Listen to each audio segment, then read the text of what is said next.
My name is Stewart. I'm a propulsion systems engineer at NordSpace. I grew up on the West Coast here in Canada and studied at the University of Washington in Seattle. I've done work on rocket engines pretty much the whole way through, first at the hobby level and then eventually professionally at Rocket Lab in New Zealand. And then just recently I've come home to help build a sovereign launch capability here in Canada. So 3D printing is really a game changer for rocket engine design for a variety of reasons. First of all, on the design side, it really allows us to have more control over the geometry, and it allows us to actually produce geometries that are otherwise quite difficult to manufacture. It also increases the cadence at which we can develop designs and manufacture them, and it also allows us to reduce part count. So the finished product when it comes to additive engines is often much lighter, much more simplified and sleek than a rocket engine made through other means.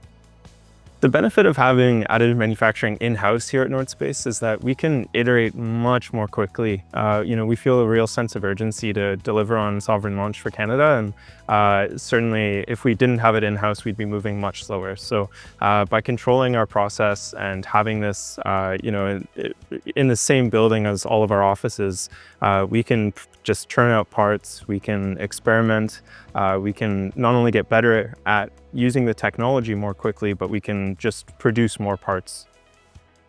So currently here at NordSpace, we're doing laser powder bed fusion primarily. This is a technology where you're depositing a layer of powder and then melting it, and then depositing another layer and melting that, and so on and so forth to build up your part. This lends itself well to certain geometries, and obviously we've been able to print single-piece engines and have really advanced this capability and taken it to maturity, we think.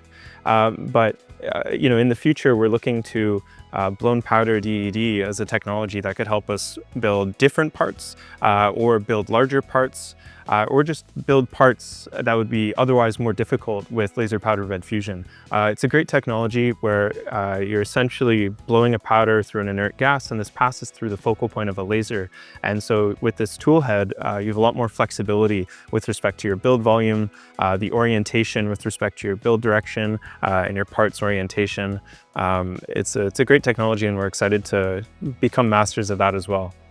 So Canada's National Research Council has really played a role in accelerating our technical development in a few key areas.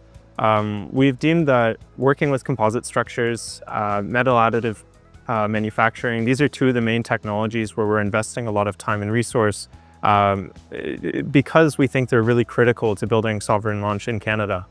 So the NRC plays a huge role in unlocking opportunities and partnerships with especially foreign bodies, other research agencies, unlocking funding, and just sharing their expertise with us directly with the folks at NRC working there. So this partnership between Canada and Germany, and specifically between NordSpace's AMA lab and the Fraunhofer Institute, is really significant because it brings in all of their expertise in the high performance lasers that are used really all throughout additive manufacturing processes, but specifically their expertise in DED as well. And it allows us to leverage that towards developing a process that'll be really crucial in developing medium lift launch vehicles, and specifically the engine parts. This will allow us to deliver ultimately a sovereign launch capability much more quickly than we would without their support. We believe it's critical for Canada to continue investing in advanced manufacturing capabilities domestically, because it allows us as a country to build up an inventory of manufacturing processes and really the expertise domestically to produce more and more complicated parts.